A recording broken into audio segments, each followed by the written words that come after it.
This is Bliss Oasis. Change your thinking, change your life. Nairobi, Nairobi is a center of things.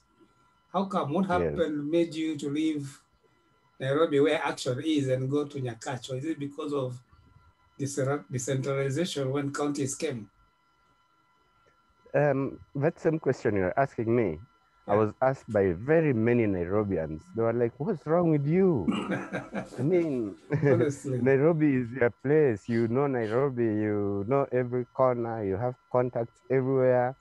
Whatever you need, you cannot suffer lack of shelter, lack of food, even money, even opportunities. This is your place. What are you going to do up country? That's what people ask me.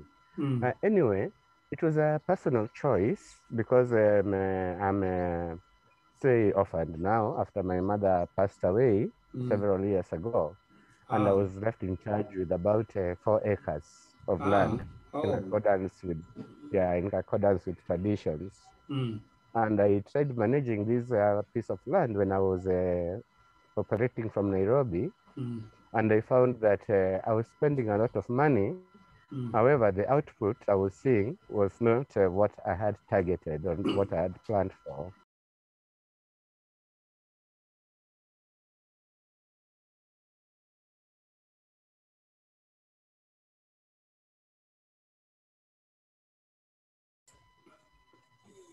Welcome to Bliss Oasis Africa.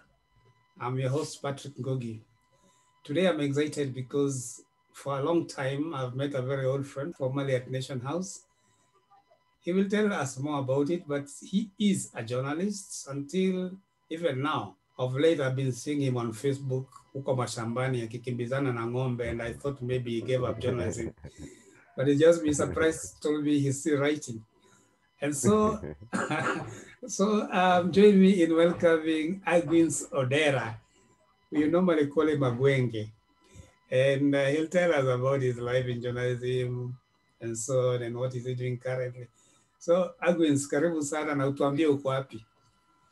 Asante, Patrick, long time. I'm so happy to catch up with you. Yeah, welcome, yes. Yeah, it's been very, very many years ago when we nicknamed you Bishop in the Nation House. And I've always wondered why. Along with my friend Omari Juma. Yes, I always wondered why, but you'll tell us later behind the camera. Yes. Yes. So now I'm you moved from Nairobi, and I think you went Uko. Where are you now? Yeah, right now I'm in Kisumu County, Nyakach. That's where I come from, in a place called Nyongonga sub-location.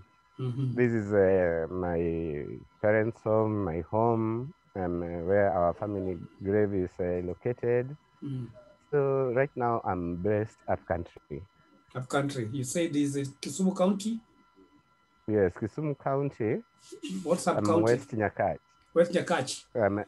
West Nyakach. Yeah, that's and you left Nairobi. I mean, Nairobi is a center of things. How come? What happened made you to leave Nairobi where action is and go to Nyakach? Or is it because of decentralization when counties came? That same question you're asking me, I was asked by very many Nairobians. They were like, what's wrong with you?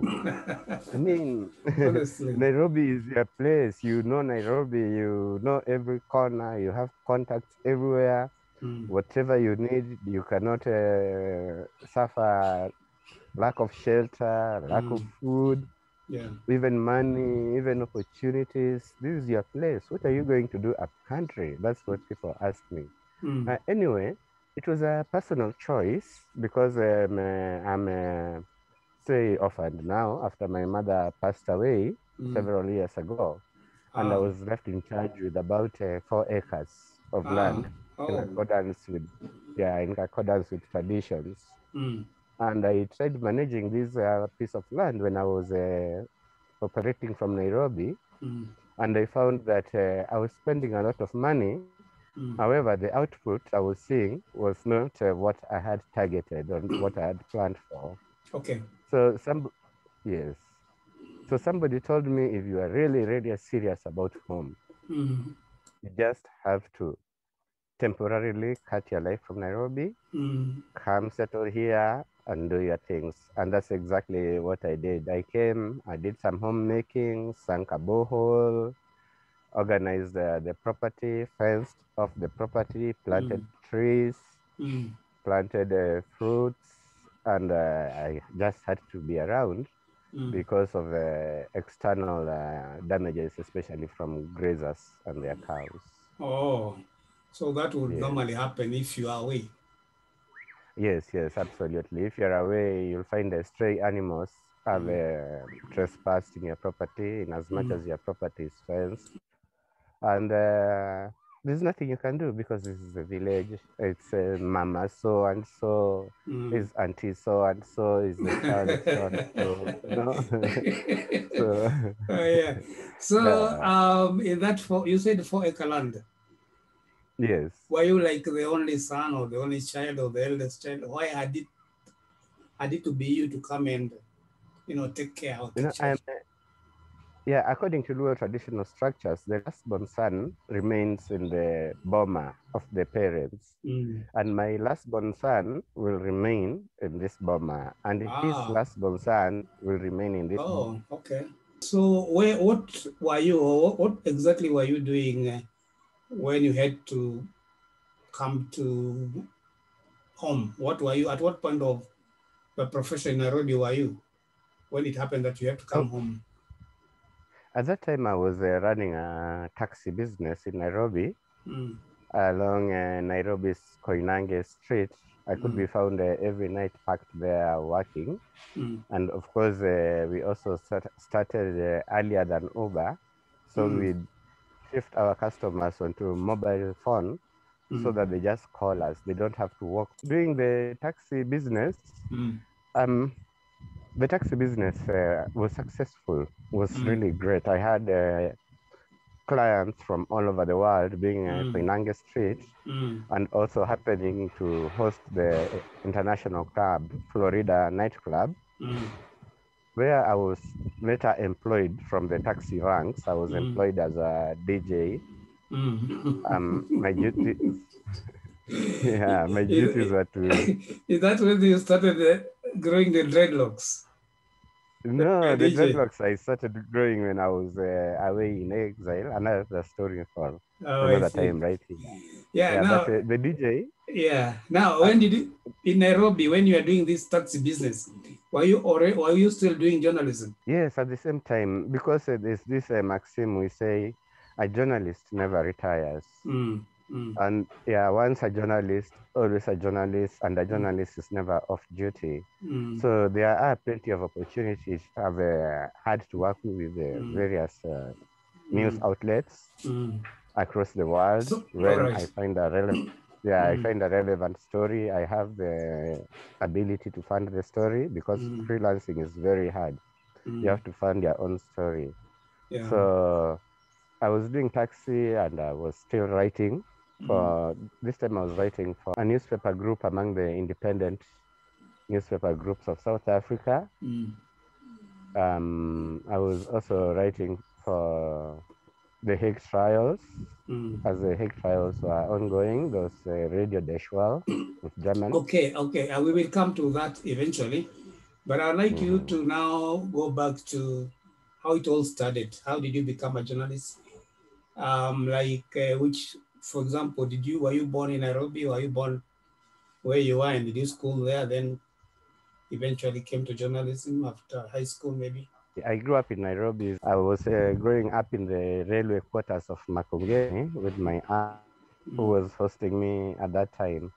So growing in Makongeni exposed us quite to a lot when we were young. And then I moved to school to Sarehe Boys Center, where I joined at my senior age. I joined the newspaper, the school news publication called The Scan. And with The Scan, I was a contributor, really not an editor. However, my love for journalism started from school. Then from Sarehe Boys Center, I moved to a rural school here at home, Nyamora Secondary School. And when I moved here, they did not have all the capacity that Sarehe had for a printing press. So I created my own journal, which would come at any time I wanted. It was not guaranteed weekly because it was handwritten. Yeah, it was handwritten, and it was more of a satire on students and teachers, and it was quite loved by the teachers and the students. Every time I'd pin it on the school notice board, there would be a lot of tension between them. So when I left school, I did not proceed from my O-levels education because I was meant to proceed to my A-levels education. However, economic situations back at home and issues related with poverty dictated that as soon as I finished Form 4, I had to jump into the job market and make my contribution to the home system. All right. So after school, I found myself working around industrial area in Nairobi doing manual labor. And I was also interested in the activities going on at Nation. I found myself news vending at night when the early edition came out, because we were those Nairobians who don't sleep at night. So the early edition that would be taken on an airplane to Mombasa, some were sold in local pubs.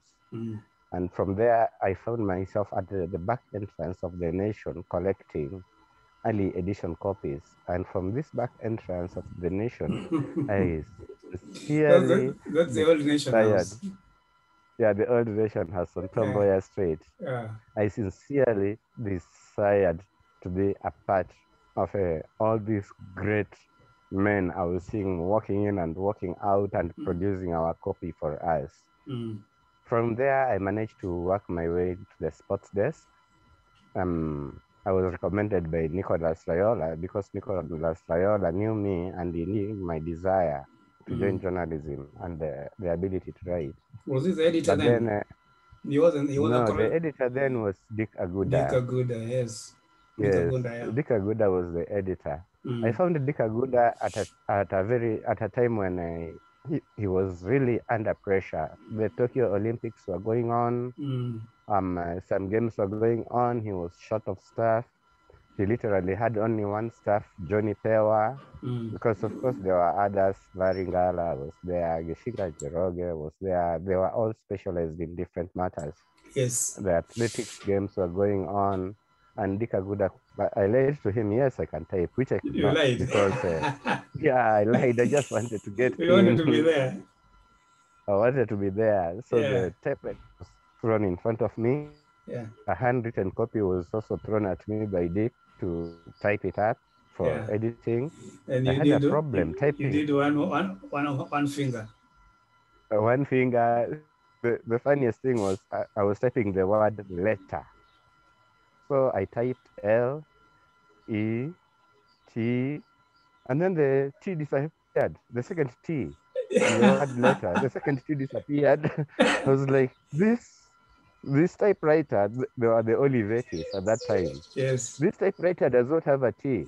However, he typed a T. Because you're looking. Because you're looking for another T. I was looking for another T and I couldn't find it, and I just typed it. So I was that poor at typing. Right. However, I made a lot of effort, and from there I was put on the telephone to receive calls from correspondents. Yeah. Because at that time the fax machines were still far from reality. In our case, they would call from the telephone booth.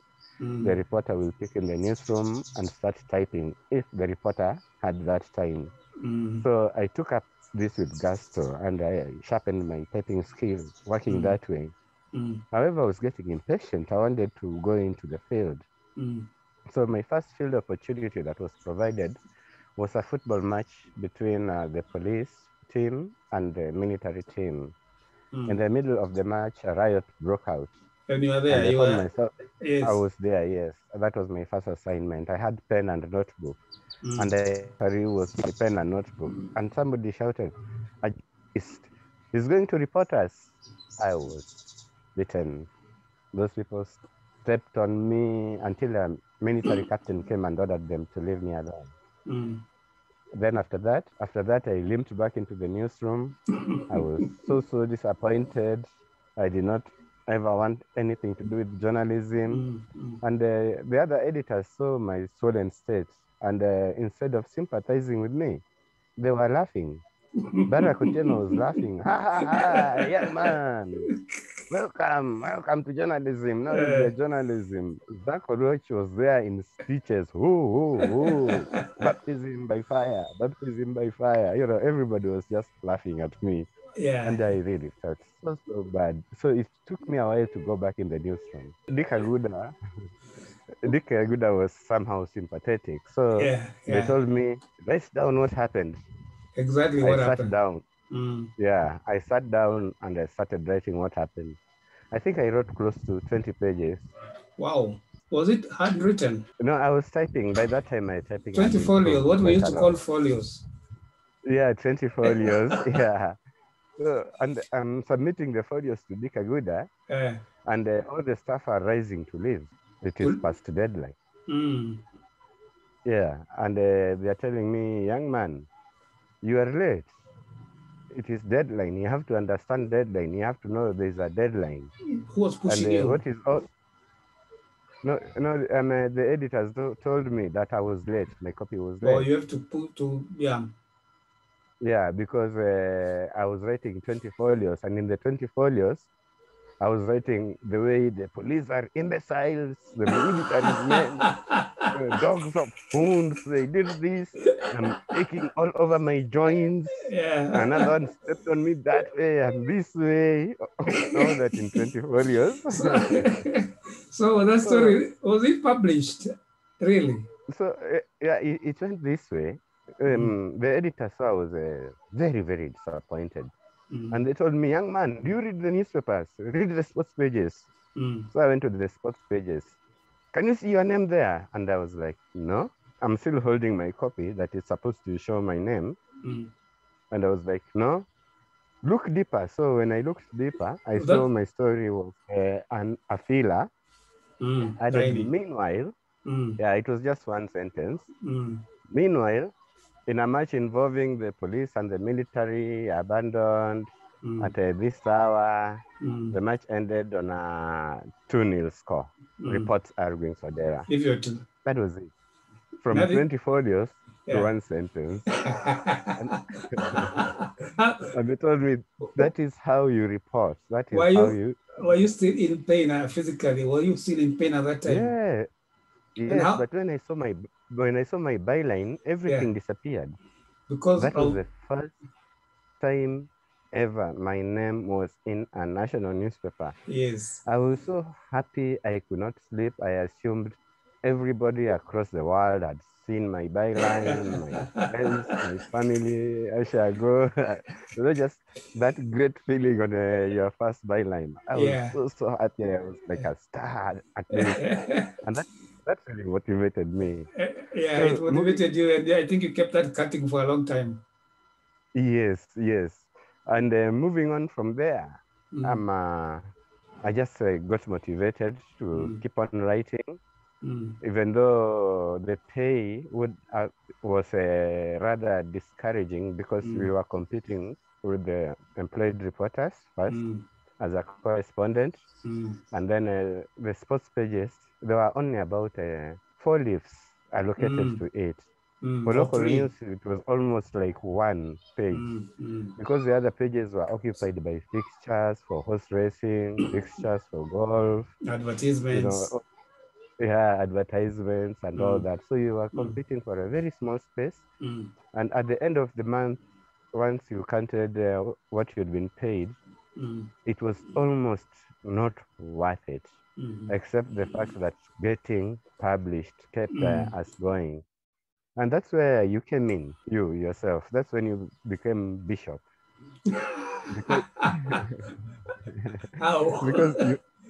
Because you found us really struggling, and somehow you'd taken a liking to us, me and my friend OJ, and you are running the supplements desk.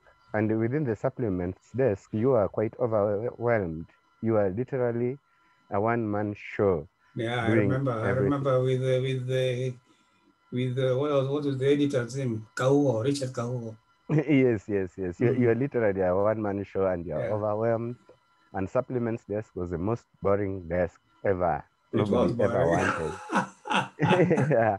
And yet you are desirous. What you told us with OJ was that you are desirous of a news writers to make supplements, to write a supplement to make it newsy.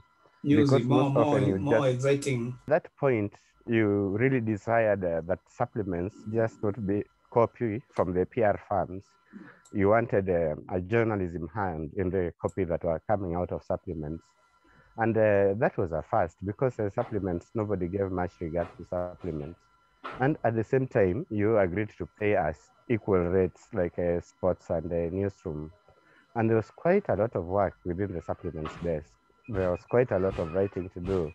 We did the writing and our pay really jumped. Really, we were almost getting as much as the institutionalized reporters. And I remember one of the most boring supplements you ever sent me to was one for laundry machines in industrial area.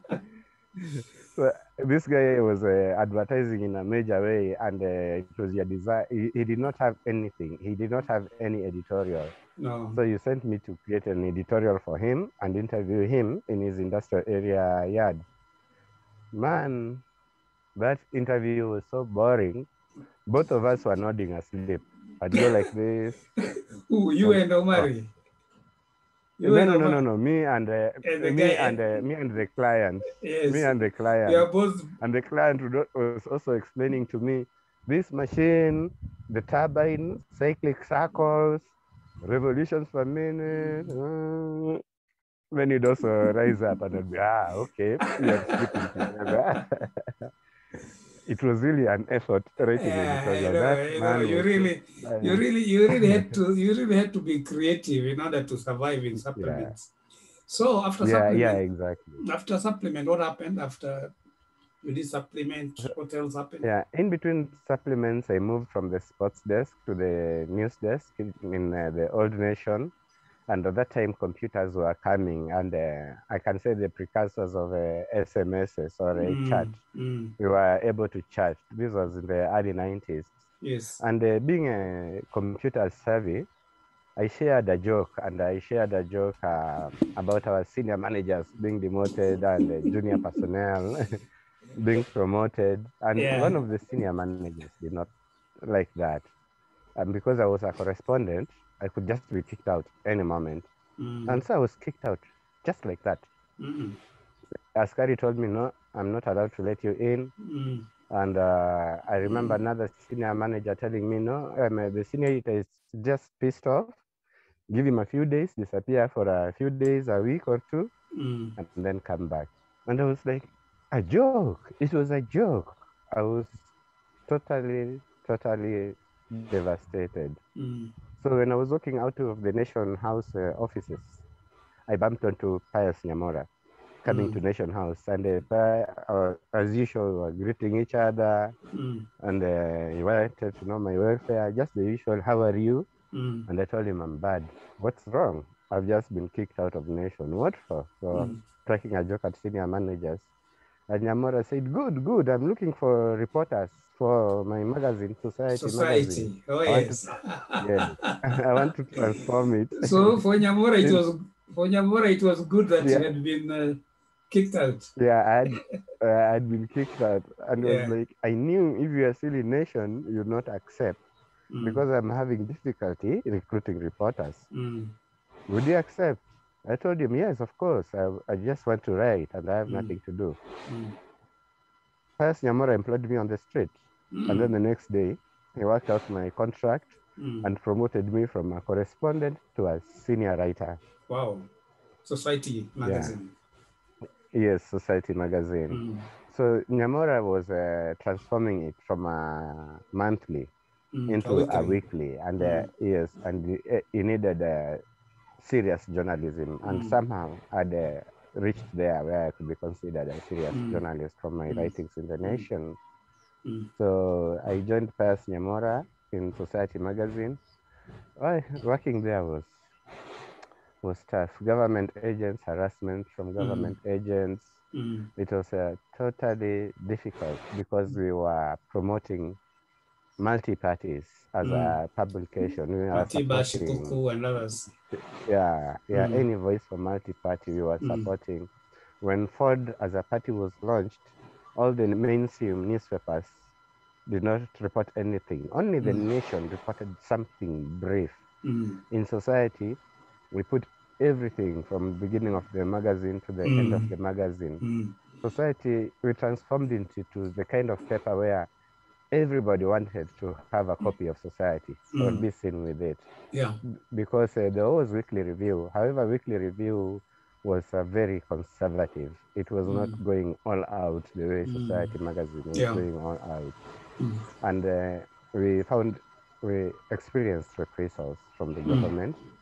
The most memorable one was when Pius Nyamora, Mwenda Njoka, Laban Gitao,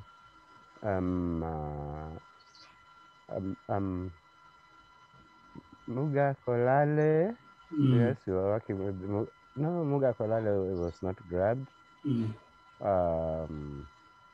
My memory. I'll search my memory. No problem. Yeah, just continue. They were grabbed.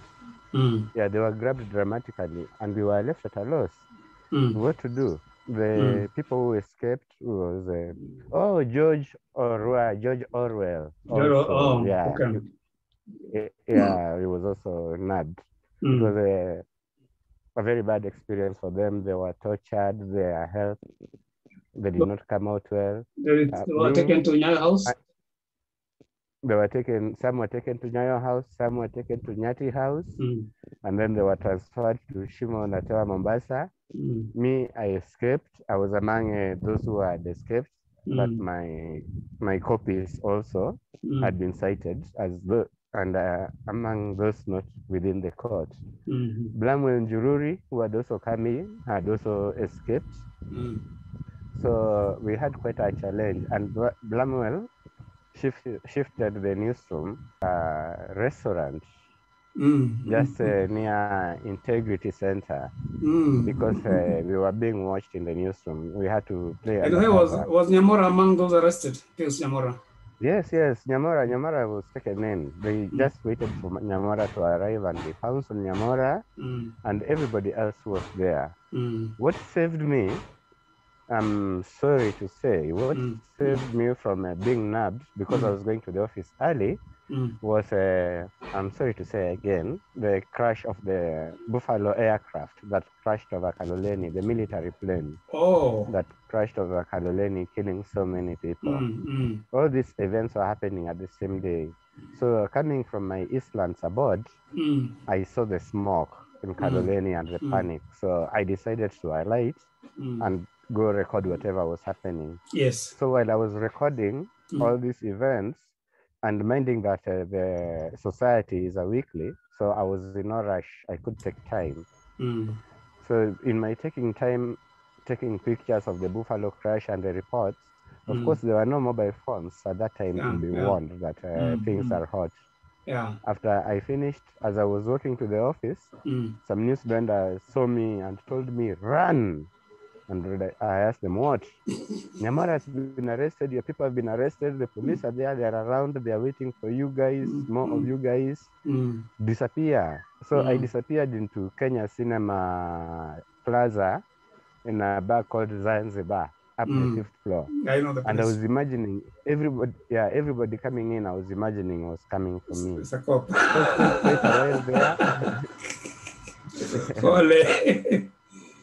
Yeah, so I spent quite a while there. Then I found a way of living. So our challenge was, we knew the government was trying to shut us down by nabbing Nyamora. We went and met the proprietors of Color Print in Westlands. Those people really fought for change and democracy. The owners, our India Color Print, they really fought. They really brought change. Because we approached them and we told them, our people have been nabbed, we are at a loss, we can produce. However, we need you to print for free for us. Because we have no cash. An arrangement. Yeah, but we cannot miss this week simply because Nyamora and the other senior members are in. We have to show them even if Nyamora and the others are in, we are still able to produce. We did it. Yeah, we did it. And then the next week, they were released. So Color Print printed the magazine of that week. Yeah, they printed the magazine. With the information of the arrest and with the information of the arrest was public. It was in Nation, you know. Oh, I see. Yeah. But your story about the crash was there. Eyewitness crash report was there. That was a military Buffalo plane that crashed over Kaloleni Estate. But your story was there. You published. No, the story was published later in the Society magazine. Okay. Now, later, but in the next edition, we were more concerned about showing the government up your face, and no matter what we do, Society magazine can still come out and keep on rolling. So what happened after that? After it was published? After it published, despite the fact after publishing it, we had to vend it ourselves. Of course, Society magazine was a hot cake. We had no trouble about distribution. We had to change the distribution locations. Jururi, Blackman Jururi was using the boot of his car to spread it to the vendors. We were using our bags. Anybody who could do anything just to spread it to vendors. Why did you have to do that? Why weren't you using the normal channels? Because the state had attacked us in this way before. We'd publish the Society magazine, then they'd buy it all from the vendors. So readers could not get it. And we said, that is cool, that is nice, at least they're buying. However, we need to meet our readers. The message is not reaching there. Yeah, the message is not reaching there. It ratcheted into a point where now the state started confiscating from vendors and not paying a single cent. Did they also attack the printer? The printer, Color Print, was attacked a number of times by the government in the process, because Color Print was printing Nairobi Law Monthly, perceived as critical. It was printing Society magazine, perceived as critical. It was printing Joshua Gatabaki's Finance, which was also perceived critical. Those were the three main media thorn in the flesh for the Moi regime. So you published a magazine, and the Pius Nyamora and company were released. Yeah, they were released, and the case never went anywhere. And the case and the business went on. You continued publishing. The business went on. However, we were attacked. There was a time when they petrol bombed us in our offices. Again, into Tumaini House. Everything. Almost, we lost almost everything. It really did set us back, because we were using the old green skin Apple Macintosh computer, the small box with the small floppy drive, floppy disk drive. Diskettes. Yeah, diskettes. So it reached a point where Nyamora had to leave the country, assisted by the then British ambassador here, Smith Hempston. By that time, I had already left Society magazine. By the time Nyamora was leaving, however, my other colleagues just told me they were just left at a loss. They were just left at a loss. They did not know. And naturally, he could not tell anyone or forewarn anyone. I'm sure those were the rules, because he felt that his life was in serious danger, which was true. Yeah, we cannot argue with that. Having seen the petrol bombings, the arbitrary arrests, the threats, and all that was happening. So what happened after that? Where did you go? After Society magazine, I moved to Drum and True Love with Benjamin Gatbunde, who was then. Yes. When I moved from Society, Benjamin Gatbunde made me the news editor for both publications. I worked for 4 months without pay. And then, and then Benjamin Bunde told me that the South African owner was coming to Kenya soon, and the South African owner, as soon as he came, he was going to pay me my due, so keep on working. Then when the South African owner came, an egocentric old man, Benjamin Bunde, introduced him to me. He looked at me and he asked me, "Who are you?" "I don't know you. Get out of my office."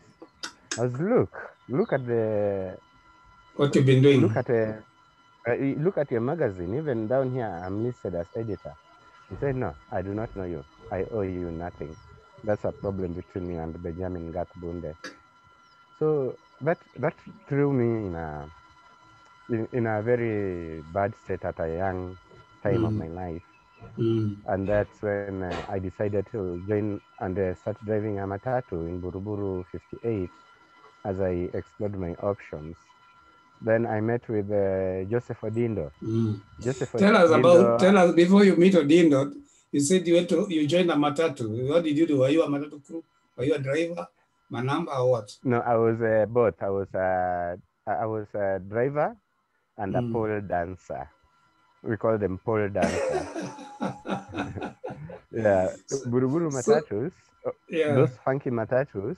Yes. There are two very important people: the driver and the pole dancer. Oh. And then the next important thing is a big sound system. Oh, yes. That then followed by the guy who collects the fare, and the other guy who pushes people and squeezes them and packages them like sardine until the matatu is full. So who is a pole dancer? What is the role of a pole dancer? The pole dancer is the individual who attracts commuters into the car. Our role was, I think you've seen in matatus, these people who are swinging from the door dangerously, doing acrobats, banging the door. Sometimes the matatu is at high speed, they are light, and all of you feel, oh my God, he's dead. So he's doing that. The next moment he's doing that to attract people. Yes, to attract people, because the matatu has a big sound system, and then the driver also assists the pole dancer. There's a time when the driver is driving, he'll swing this way so that the pole dancer can swing that direction. He can swing this way to bring back the pole dancer. So that's what you are doing. Yeah, so the driver and the pole dancer are always in coordination. And it's the pole dancer who whistles for the matatu to stop. It's the pole dancer who whistles for the matatu to go. We slam, we call it panel beating. We slam the side of the matatu, pam, pam, two signals. Okay. And how much are they paid for that? Like, how much are you being paid for that, for doing all that the whole day, for example? No, you are not getting paid. You are earning from the extra you are making, because the matatu owner decided only so much. And then the rest was left to us. So that's why we had to work hard. Yeah, we had to work hard. Ensure we reach the target of the matatu driver, and then whatever the matatu owner, then whatever is left over, we share among ourselves. So how long the only person who was paid was the conductor and the driver. Oh, I see. The other person pushing people into the back of the matatu was the other individual, also was not paid. So I took quite it did not take me long before I met Joseph Odindo. And Joseph Odindo had just moved from a weekly review. So you continued to do this dancing, this pole dancing, until when? Or for how long have you done it? Did you do it? I did it for almost, let's say, for a year. A year? And then, and then after that year is when I honed my driving skills. The driver would give the pole dancer the vehicle to drive. We call it squad. Either because the driver is having lunch or busy something. So I moved from pole dancing to the driver's seat also. And then after that is when I met with Joseph Odindo. He was running the Echo magazine, a sister publication of the Weekly Review by Hilary Ngweno. And Odindo agreed to accept and pay me for my copies as a correspondent. He could not recruit me as a reporter. So you can imagine moving from a correspondent to a senior reporter to the editor of the news editor for Drum and True Love, and then back to a correspondent for a startup publication. Echo. Because Echo was a startup. Yeah, but you did it. It was a start. Yeah, but I did it. You worked with Odindo. A stickler, to a man who really sticks to particulars and records more than anything. Odindo may appear hard to work with, However, if you learn from him, he was really a great teacher who helped me hone my skill. Odindo did not stay long before he got a scholarship to move out of Kenya and go do. I think he must have gone to Columbia University. Okay. And with Odindo going, the Project Echo just collapsed like that. Yeah, and at that time when Echo was collapsing, is when I heard that the Standard newspaper was looking for copy editors with computer skills. And there you are. Easy for me. And this Paul Dance, I had the experience. Yes. It was quite an easy job for me. Convincing Ali Hafid wasn't hard. Convincing Mich Odera was not hard at all. Paul Odonde was the chief sub-editor. It was just easy.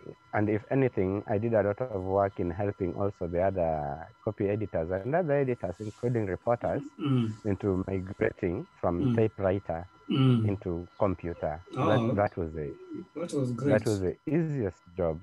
And then I was moved to the Sunday Standard because Esther Kamweru was short of copy editors. She was really struggling. Which year are we talking about now? Around?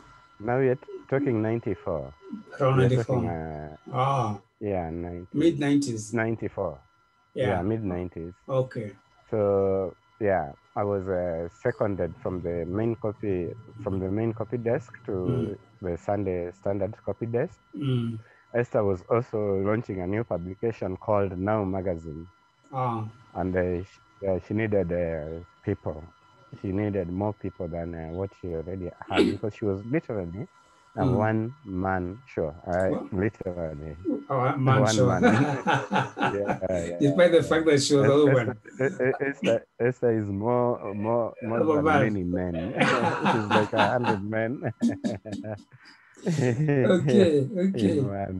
Okay. So Esther was she was really overwhelmed with the work that she was doing by herself.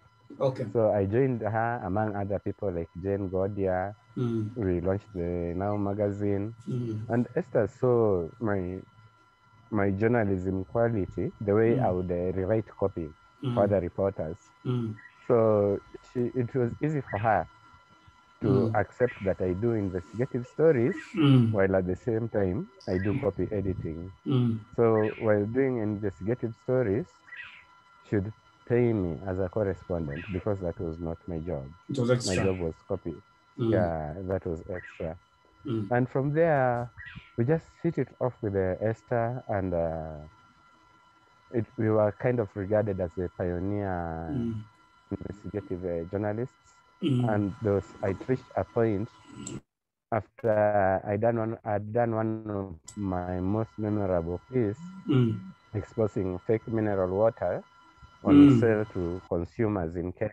That single report brought down Kilimanjaro mineral water. I remember that story. They were packaging tap water. Pretending that it is mineral water. And tap water was not just safe because treatment. I remember. I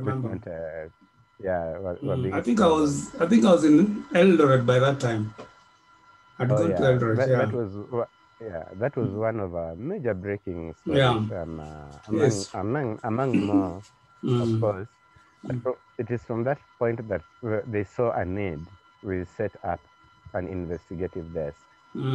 By that time, the Standard had changed hands from Londro by Roland Tiny and had moved to the present investors with Bob Holt and Peter Wellham as the bosses, as the senior executives.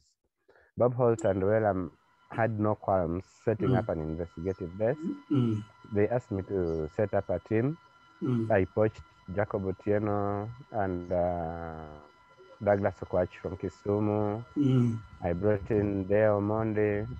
I brought in George Nyabuga. I brought in Nancy Mbugua. I brought in Nancy, Caroline Gare. You brought them from where? Within the company? You brought them from within the company? Douglas Okwach and Jacob Otieno, I dragged them from Kisumu. I had to call them first and see if they were okay. But they were working for the Standard then? Yeah, they were working for the Standard as correspondents. But now I was employing them. I was giving them my staff.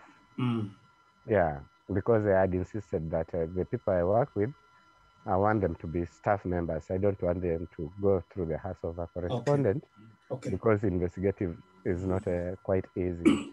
So they accepted, they came, we had a desk that was based at Piconi Road. Douglas Okwach later on took over the mantles and ran with the big issues. From there, we had a fallout in the Standard. Same related to mineral water, and I had to leave the company because I was investigating Londra Hotel for selling fake mineral water, and Londra Hotel belonged to the same group, the Standard group. So you had to go. So yeah, accused of gross misconduct. You can't buy the hand you feed from. Yeah, that feeds you. So I was accused of gross misconduct for bringing up this issue about the Norfolk. I had to walk. So when I walked, I found David McCarley. David McCarley was running a publication called Expression Today. Expression Today was largely an in-house newsletter about journalists and journalism and news events around Kenya. When we were working with McCarley, at that time his budget was very low. So McCarley told me, if you accept right, but we do not pay. I was, okay, all right, even if you do not pay. So while working with McCarley at the Expression Today, I exposed a major drugs trafficking syndicate, which McCarley agreed to publish in the Expression Today. And when the day that the Expression Today hit the streets, there were people who were looking for me, who had been mentioned adversely in my report. They did not find me, but they found McCarley. They grabbed him, took him to Karura. Seriously?